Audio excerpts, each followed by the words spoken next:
Hi everybody, hello! How are we all this evening? I know this is a bit of a weird one because I haven't got a game up, but I kind of wanted to have a little chat before I actually started playing the game because obviously the Game Awards were last night and I kind of want to just have a bit of a gush, a bit of a rant, a bit of a kind of thing. So yeah, it was pretty awesome, I'm not gonna lie. I might have been, 1 second. A few moments later. Sorry about that, sorry. I had to do some stuff, I had to quickly go do something. Hazards of having children. So, I had a list of stuff that got announced, which is pretty cool. So yeah, the most interesting thing for me was the fact that Mega Man is not dead. Capcom announced a new Mega Man game that's due to come out in 2027, which I'm guessing is going to coincide with the 40th anniversary, which is pretty neat.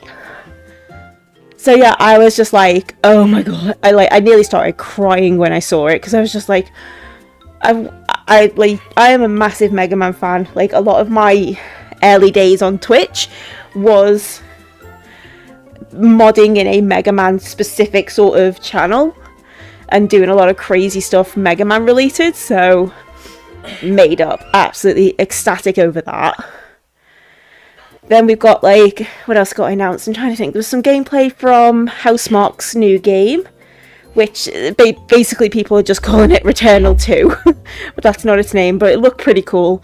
And I have a lot of love for Housemarque because they're a really cool developer. I adore Super Stardust. It's like literally one of my just chill, go and play games if I'm feeling like I just want to blow some stuff up. What else was there? Let me pull up my little list. Obviously, Clair Obscur swept the awards, which I have not got a problem with. I love that game. It is very, very good, and I've been seeing some people with a bit of boiled piss today. I think Kingdom Come Deliverance's devs were saying, oh, they felt like they were robbed. And it's like, yeah, like, I kind of get where you're coming from, but at the same time, your game is a humongous epic over an open world RPG that I have not got the time to play, or the willpower to put the effort into, because it's a really complicated game. Whereas Clair Obscur, hey Dead Sonic! Clair Obscur I can just kind of pick up, I can just get into it. The story's it's a good story. It's not like too, well, it is kind of crazy, but it's nothing like it. The thing I love the most about Clair Obscur is that it respects you. Why are you apologising? Dead Sonic, don't you dare apologise. Real life is more important than Twitch. Anyway, but yeah, Clair Obscur, it respects your time as a player despite being a proper RPG. Like, there's a lot of like checkpointing, there's like good save points. The story is there's not a lot of filler. There's filler if you want to go and look for it, but the main story is quite compact and you can get through it in like 20 to 30 hours, which for an RPG is tiny. I think me and Bagel managed to smash it out in about 20 hours, the main story, but we've put close to 100 hours into that game. Like, going through. Hey, Shadow! So yeah, I have no objections to Clair Obscur winning as much as it did, because it is a truly fantastic game. I get that some people aren't happy that it won as much as it did, and there is the odd category where I can definitely see the arguments, and there is the odd category where I'm kind of annoyed that it won, which was the debut indie, because I don't feel like it was a true indie game. It's one of those, it's really annoying. It's like, it's in that sort of grey area in the middle, that it's not quite a double A, or, well, it was a double A, but it's not quite a fully published from a big developer, a big publisher, but at the same time, it was people who'd worked at previous studios, and because of the quality, I don't feel like it was a true indie. I don't know, because it did have a lot of backing from government money, and it did have a publisher funding them. I saw that one and I was like, Shadow's gonna be so happy. I saw it. I didn't see the Bonanza one though. Yeah, as much as I take a dump on Nintendo, I've heard nothing but good things about Donkey Kong Bonanza, so I can kind of deal with that. It's a good game. It's definitely a nice family game that everyone can play. No objections from me there. Like the art direction one, there's been a lot of debate because I've had people saying, "Oh, it just looks too much like Clair Obscur looks far too much just like something you put in. It's like a card game with fantasy in," and I can see that point. And I will be honest, I really do love Clair Obscur's like graphical art and the direction, what they did with it. But I think even though I haven't fully played Silksong's more of what I would generally gravitate towards. So I can absolutely see the argument for people feeling like Silksong got gypped a bit. But at least it won something. So at least Silksong won something. So yeah, main takeaways. Mega Man's alive. I literally nearly screamed and cried. I've been literally chatting with one Ultimo who comes in sometimes today about it. And we were just like, yes. Also Final Fantasy Tactics winning as well. That's a big win as well, because I love that game. I am terrible at it, but I do love that game. The fact it won over like Civilization and stuff like that, really awesome. What else was there? One that I was not happy about, and I will always say this: Mario Kart World winning sport/racing. Not happy about that. I don't think it deserved it. That definitely feels like someone's plugged it kind of thing. Crossworlds, in my opinion, is far superior. And I say this as someone who likes both Mario Kart and Sonic. Like, I've played a lot of Mario Kart 8 in not so regular fashion, shall we say, without actually outing myself. I've played it with my girls. They love it. I love playing Mario Kart 8 a lot. But every time I watch... I agree. I completely agree. Crossworld should have won. Mario Kart Crossworld is far superior to Mario Kart World. There's just it's so stupid as well. I cannot explain it.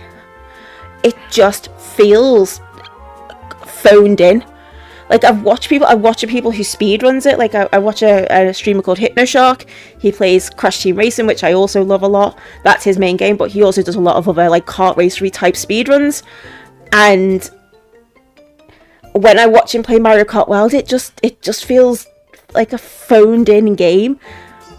And especially with all the controversy it's had as well, like with all the way that they've managed the community and stuff, like how can they give them that game? Crossworld has had a really successful launch, has a really cool premise, cool execution, has a growing community, has an expanding roster of characters and levels. Like, it's just been managed so much better. I just don't get it. It really annoyed me. And I know a lot of people were very, very pissed about Wuthering Waves winning the People's Choice. And I absolutely get it. Really? Sonic Movie 3? Oh god, it wasn't, was it? Oh Jesus. Yeah, that's fair, Ica. Yeah, I've played some Silksong. I haven't got very far in it. I've enjoyed what I've played. It is a beautiful game. I really like the movement, and I've barely unlocked any speed abilities yet, any power-ups, so I really like what it's doing. It's probably gonna absolutely bust my balls later on, but... I've just read that comment. Really? It wasn't even running? No, didn't even get put in. I just remembered that he's right. I'm like, oh my god. Like, it didn't. Like, how it didn't, I don't know. That's so stupid. But yeah, I'm just trying. Like, I'm gonna see what else was announced because I'm trying to remember what. I'm sure there was other stuff that. I'm guessing Mario movie one or some shit like that. I actually can't remember. Okay, let me just the game awards. Like, I saw a little bit of like Flute Guy going crazy as well, which was fun. I am just playing it on my own. I have Silksong. I have a copy of it. I'm playing it upstairs. Yeah, absolutely. It's one of those. It's kind of cheeky. I haven't actually finished the original Hollow Knight. I'm at a point where I went back to it after playing Lies of P, and I got like a lot further than where I was because Lies of P really taught me some patience with like just happened to those kinds of bosses. But I kind of hit a brick wall, and I'm just like, I don't want to. So I started playing Silksong a little bit just to see if it, and it was a bit of a palate cleanser. So. But I have heard that game gets exceptionally difficult later on. Right, Game Awards announcements. There we go. Everything announced. So, oh yeah, that was it. Face of the Old Republic. That was the other thing. I've not played Knights of the Old Republic. I've not played it, but like I know that this is a big deal. I know that this is really a big deal. For exactly, patience is so important. So I know for the people who love KOTOR, this is a huge thing. Also, oh, there we go as well. That was an interesting one as well. The Control sequel, which I've not played the original. I have it. It's in my Steam library. I've had it for ages. I'm a little bit scared to install it on my PC because I don't know if my PC is strong enough to actually run it properly. It probably is, but you know when you're like, I'm not 100%. But Control Resonant looked super cool. Face of the Old Republic. So the guy who directed and wrote the original KOTOR is making a new Old Republic game. It got announced at the Game Awards last night. Hey Tamara, happy Friday to you too. So yeah, I'm just a bit of a weird one. I just felt I wanted to have like 10-15 minutes just to sort of gush about Game Awards announcements because there was a few things that I was super happy about, and obviously I wanted to like celebrate the fact Claire Obscure like actually like got the recognition it deserved, and acknowledge that there was some butt hurt. I'm not gonna lie, I already mentioned Kingdom Come Deliverances. Yeah, like I said, I've not played the original KOTOR, but I know how much of a sort of gaming touchstone it is for a lot of people. So I saw that and I was like, people are going to lose their shit. So yeah. What else was announced? So yeah, there was the Control Resonant, which looked freaking cool. I am not gonna lie, I really do need to play the original Control. I really want to. It's been on my sort of 2 playlists like casually for a while. But yeah, happy Friday everybody.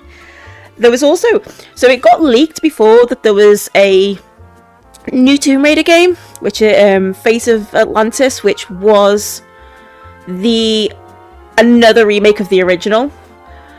But it did get announced that there is actually a sequel coming out as well. So the Face of Atlantis ties into this new Tomb Raider game. So it's like sort of setting it up for older Lara in the more classic style, but with obviously the more modern touches. Excuse me, I need to take a drink. I'm sorry. Sorry, headphone users. I'm sorry. Sorry, my set on my microphone. It's really sensitive right now. I'm so sorry. What else was there? But yeah, I was also massively happy that Jennifer English won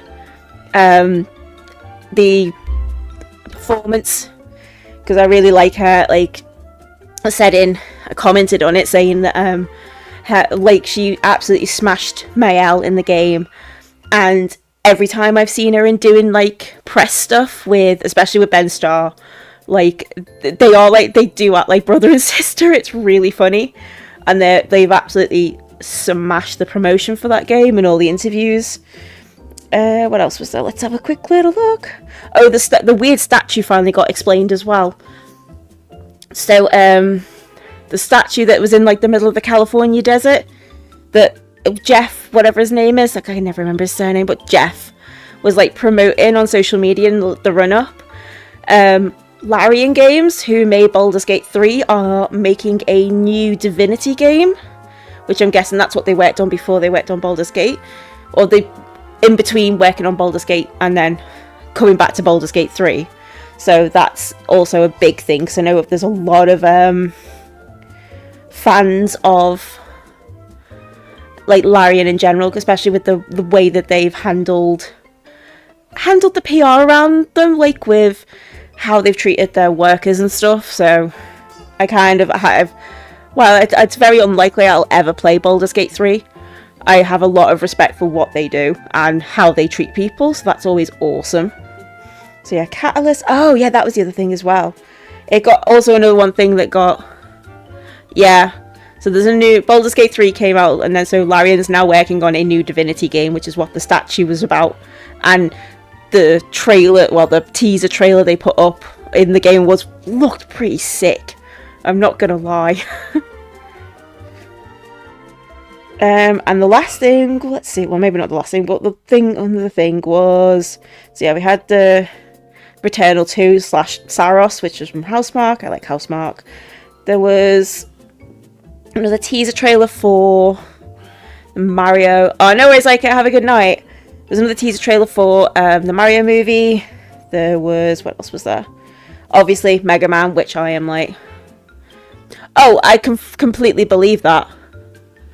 Considering what I know of Larian, how amazing Baldur's Gate 3 has been, from, like I said, I've not played it, but from everything I've heard and every person who's ever talked about it, they have nothing but praise for it. And I know Divinity's got a lot of history as well, and if I feel like it's one of those, it's like I am exceptionally happy for Larian to just go nuts with it and just see what they do. That was the thing. Resi 9 got announced to be being released on Switch 2 as well, and they announced that Leon is going to be a playable character again. So Capcom's kind of having their cake and eat it. So they've got like Grace, who's the new protagonist. So her's going to be more like a oh god, yeah, I was so happy, Dead Sonic, I nearly cried. I literally saw the announcement, went straight into like a couple of, I said I used to mod in like a Mega Man channel, and went into one of my fellow mods' Discord, and I was just like, oh my god, they just announced a new game, oh my god, and like gush for like 5 minutes. And then, so yeah, Grace is like going to be more traditional survival horror. So stuff like you would get like the Resi 7 kind of feel and that kind of stuff. Whereas Leon's actually leaning a bit more into like the 5 and 6 with the slightly more action orientated survival horror, which I kind of love. As long as they don't make it so like stuff gets locked behind a specific playthrough on like a specific difficulty, because obviously people are going to go there for different reasons and play the different characters for different reasons. But I think that's a good way to do it, because there are, as much as I know, like 4 and 5 and 6, 4 is obviously a classic and people absolutely rave over it. 5 and 6 are a little bit more divisive. I mean, like, let's face it, 5's been memed to death with I think it's 5, with Chris Redfield punching a boulder and destroying a boulder with his bare fist. So, but at the same time, I know there are people who still like those games and like that style. So, yeah, I'm definitely down for them doing a mix and match, as long as the quality is consistent across both campaigns. That's my thing. Again, I am not. I've said this a lot. Even though I've like started playing more spooky games, more horror-y based games, I've like this year and last year I've started trying to actually try that genre. So, and I've always, even though I've never really played the Resident Evil series, I've always been a fan of it. It's just one of those things. It's like I know how stuff like that used to affect me. It doesn't seem to be affecting me as much now, which is good. So hopefully I am starting to desensitize and I can play some more pant-wetting stuff. But I would definitely be down for 9. It looks very interesting. It looks beautiful. It looks super fun. So yeah, Capcom absolutely spoiling us at this. And they had their new game Pragmata as well. Yeah, exactly. Well, move the boulder. Yeah, Capcom fans are absolutely eating massively, because there was also Pragmata, which looks really funky. I am interested to. I really hope they release kind of like a teaser demo soon for that, for like the more casual person who can't attend big events. That should be really fun. I'm just going to say Diablo 4 expansion, not really interested in that. Oh, that was the other one as well. So I'd completely forgotten, I might not have even known, but I feel like a bagel at some point told me that there is a new Street Fighter movie coming out. And they announced the entire cast roster, and like part of me died a little inside, because it's just like, I love the cheesy stupidness of the old Street Fighter movie, and Raul Julia will always be Bison in my heart. But it looked fun, and I'm just like, it's gonna be like the Mortal Kombat movie. It's like, even if it's not great, it's gonna be fun. And some of the casting is really good. I mean, they've got Cody Rhodes as bloody Guile. Like, I cannot think of anyone better suited for Guile. And I don't know the guy's name, unfortunately. The guy who's playing Zangief. So I recently watched Reacher season 3, and he's in that, and yeah, Jason Momoa as Blanca. That's just freaking ridiculous. Wait, is Roman Reigns Akuma? Did I miss that? I got it. Wait, is that right? I'm gonna have to look that up. Right, excuse me, I'm going to do a Google search with the microphone. Bear with me.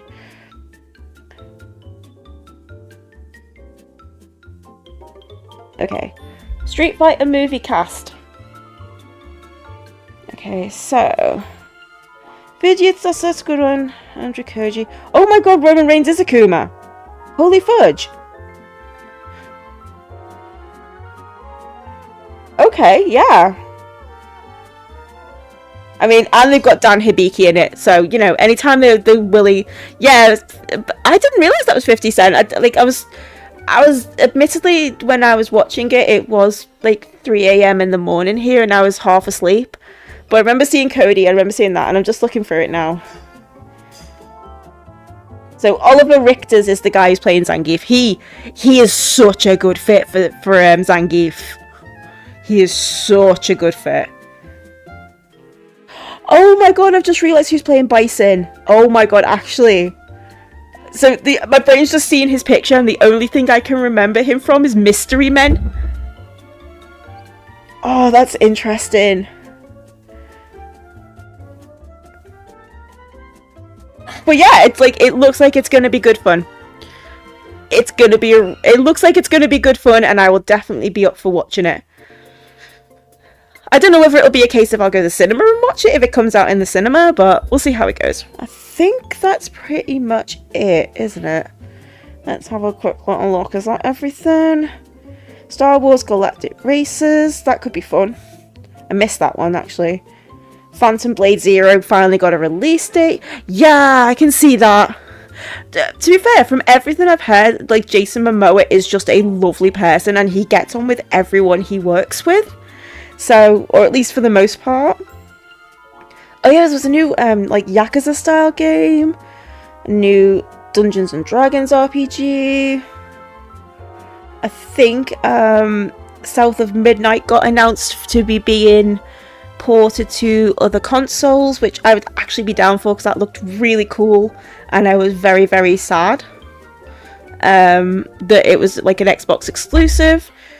The Invincible Fighter game got an exclusive character got announced, like a newly made character for the game.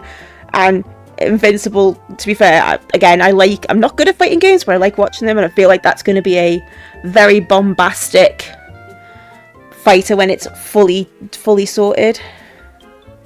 And then there was some more stuff. Ace Combat. Oh yeah, that was interesting as well. Sorry, one of the I'm just looking through the announcements. It's like, oh, that was an interesting one. Oh, that was another one. So I don't know how many people saw the James Bond 007 First Light teaser video that came out recently. Like, I saw it, I thought it looked sick. Like, it's sort of like, there's that sort of Hitman feel with a bit more tech and a bit more suaveness, and it looked really, really freaking cool. And they've gotten Lenny Kravitz to play one of the bad guys. Well, I say one of the bad guys, a character in the game who certainly seems like he might be villainous, and he is depicted as villainous in the trailer, if I remember rightly. But very cool. Like, you know, it's Lenny Kravitz. Come on, dude is cool. Old school cool, but he's cool. So yeah, there's that as well. So there was quite a lot going on. I'm like looking through, it's like, oh, there's bits that let me, oh, no. Oh yeah, that was the other one as well. And I keep saying, it's like, oh, that was it. And I was like, oh no, there's another one. I missed that one. I'll have to watch that one later. So Outer Worlds, a co-op platforming game. I missed the trailer for that, so I'm going to have to go watch that at some point. And then there was the Order of the Sinking Star, which is a new game from the guy who made Braid. And it looks like a crazy puzzle platformer. Like, it looks like it's going to be properly mental. Like, proper brain busting. And yeah, the really last one I really wanted, well, the last two really, there was Coven of the Chicken Foot. Yeah, Braid is retro at this point. Hey, True Gamer, we're just talking Game Awards. So there was Coven of the Chicken Foot, which is by the guys who made, and I did remember, The Last of Us. So it's some of the team who worked on The Last of Us, so ex-Naughty Dog employees. And you play an old grandma and a monster, and you're trying to survive a world, and it looks beautiful. It looks really cool. So that was one that I was genuinely interested in. And then, this one caught me by surprise because I'd not even heard of it, or it's called Bradley the Badger, which immediately, it looks like it's a mascot platformer initially, and then the trailer kicks in properly, and it's kind of a weird combination of platforming and it's very meta. It's like very self-aware, and I'm just like, I am probably going to love this game when it comes out. I've already wishlisted it, so I think there is some Souls elements maybe, but it looks like it's more of a platform, like hardcore platformer and stuff. So, but very self-aware, and it looks very fun. It gave me Wreck-It Ralph kind of vibes, but a bit more mature. Not like rude or anything, just it seemed a little less kid-friendly. Bit more like there for the grown-ups who've lived through the eras and stuff. And that's from the guys who made Mario and Rabbids, weirdly enough. So yeah, there's a lot. There's still some stuff I haven't seen because, like I said, it was when it was on for me, it was literally like 3 o'clock in the morning. I was literally watching it from like 12:30 until like literally sort of had it next to me to bed, half asleep, watching it. But yeah, it's very cool. There was a lot of good stuff. There was definitely some stuff I wasn't really like interested in, but a lot of interesting stuff. Okay, I suppose I should actually go play some games. I said I was going to do it for 10 minutes. And now, I was literally in and out of consciousness for the last couple of hours for sure. But there was a few, like I said, I caught the Mega Man one, and immediately that perked me up for at least 20 minutes. I was like in the Discords, all my Discords going, oh my god, they've announced something. They haven't forgotten about Mega Man. They're not, Capcom don't hate us all. So yeah, I am gonna get some gaming going because I would really like to get on with 40 Winks and actually, like finish a game. Oh yeah, I forgot I did that.